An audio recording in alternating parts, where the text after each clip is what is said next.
కూర్చోండి తమ్ముడు, మాట్లాడడం కూర్చోండి, ప్లీజ్ సిట్ డౌన్. తర్వాత ఇప్పుడు మీరు చూశారు,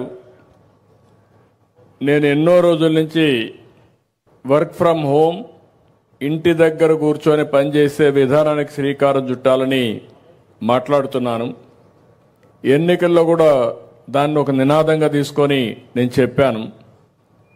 ఒకప్పుడు నేను ఇన్ఫర్మేషన్ టెక్నాలజీని ప్రమోట్ చేశాను, దగ్గర 30 సంవత్సరాల కంటే ముందు. అప్పుడు ఎవరికి ఐటీ అంటే తెలియదు, పెద్దగా డెవలప్ కాలేదు. ఆ రోజు బిల్ గేట్స్ ఏం చేశారంటే అమెరికా నుంచి ఇంటర్నెట్ని ఇన్నోవేట్ చేశాడు. ఆ ఇంటర్నెట్ వచ్చిన తర్వాత ప్రపంచమంతా ఒక కుగ్రామంగా తయారైపోయింది. అంత మునుపు అమెరికాలో ఏమైనా జరిగితే మనకు తెలియాలంటే 4 రోజులు పట్టేది. కానీ ఎప్పుడైతే ఇంటర్నెట్ వచ్చిందో టెక్నాలజీలో పెద్ద బ్రేక్ త్రూ వచ్చింది. ఇన్ఫర్మేషన్ టెక్నాలజీకి భవిష్యత్తు ఉందనే ఉద్దేశంతో నేను ఆ రోజుటి నుంచే శ్రద్ధ పెట్టాను. ఎవరికి అర్థం కాలేదు బిగినింగ్లో. ఆ రోజు ఒక హైటెక్ సిటీ కట్టాలంటే చాలా శ్రమ పడ్డాను, అనేక మీటింగ్లు పెట్టాను. ఇప్పుడు ఏ విధంగా అయితే ఐటీ ప్రొఫెషనల్స్ అంతా పనిచేస్తున్నారో వీళ్ళందరూ ఐడియాస్ తీసుకున్నట్టు 4-5 మీటింగ్లు పెట్టి ఏం చేస్తే బాగుంటుంది అనుకుంటే ముందు హైటెక్ టవర్ కట్టాం. ఆ హైటెక్ టవర్ కట్టిన తర్వాత ఇలాంటి పిల్లలందరూ చూసిన తర్వాత మేము కూడా ఐటీ చదువుకోవాలి, ఐటీ ఉద్యోగం చేయాలనే ఆశ పుట్టింది. దానిపైన నేను అమెరికాకి వెళ్ళి అనేక కంపెనీలకు అందరికి చెప్పి 15 రోజులు ఫైల్స్ మోసుకొని అమెరికాలో అన్ని కంపెనీలకు వెళ్ళి ఇండియాకి రండి, మా కుర్రాళ్ళు ఉన్నారు, బ్రహ్మాండంగా పనిచేస్తారని చెప్పి ప్రమోట్ చేశాను. అప్పుడు ఆలోచించాను, ఉద్యోగాలు వస్తున్నాయి, దీనికి కావాల్సింది ఇంజనీరింగ్ కాలేజీలు కావాలి, ఐటీ ఎడ్యుకేషన్ కావాలని చెప్పి ఉద్దేశంతో ఆ రోజు 30 ఇంజనీరింగ్ కాలేజీలని 9 ఏళ్లలో 300 ఇంజనీరింగ్ కాలేజీలు చేశాం. ఏ రెవెన్యూ డివిజన్ పోయినా ఒక ఇంజనీరింగ్ కాలేజీ కనపడేది. ఇప్పుడు ఏ కాన్స్టిట్యున్సీ హెడ్ క్వార్టర్ పోయినా ఒక ఇంజనీరింగ్ కాలేజీ కనపడుస్తుంది. ఆ కాలేజ్ చూసినప్పుడు పిల్లల ఆలోచన మారుతుంది, నేను కూడా చదువుకోవాలని కోరిక పుడుతుంది. అక్కడి నుంచి ప్రారంభమైంది.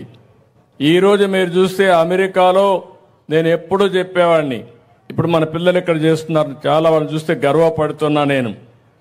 వాళ్ళు మాట్లాడిన విషయాలు మీరు చూస్తే కూర్చో కూర్చో కూర్చో కూర్చో ఎవరికే నువ్వు చెప్తే ప్రకటించారా? కూర్చో.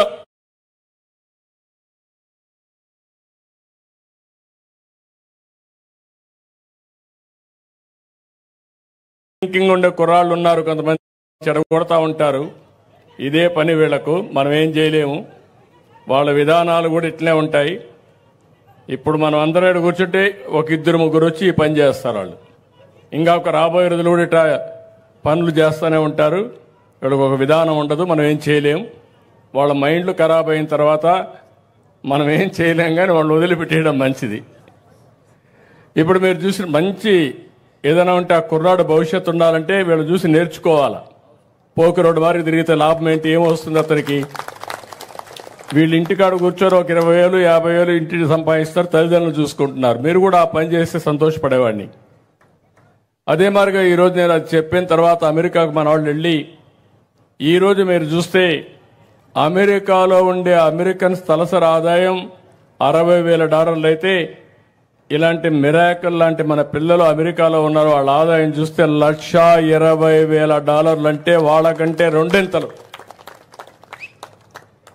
అంటే వాళ్ళకంటే తెలివైన పిల్లలు మన పిల్లలు. ఈరోజు ఇక్కడే కాదు, ప్రపంచంలో ఏ దేశానికి పోయినా మొన్న అరెస్ట్ చేశారు. అరెస్ట్ చేస్తే సరే నేను కూడా ధర్మం కోసం పోరాడాను, ఎక్కడా నేను భయపడను.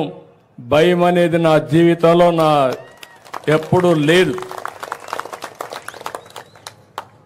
అలాంటిది 53 రోజులు నన్ను ఇది చేస్తే కనీసం 80 దేశాల్లో మన పిల్లలు ఈ మాదిరిగానే రోడ్డు మీదకి వచ్చి 53 రోజులు ప్రదర్శన చేశారు 80 దేశాల్లో. అంటే ఈరోజు చూస్తే ఒక 100 దేశాల్లో మన పిల్లలు ఉన్నారు.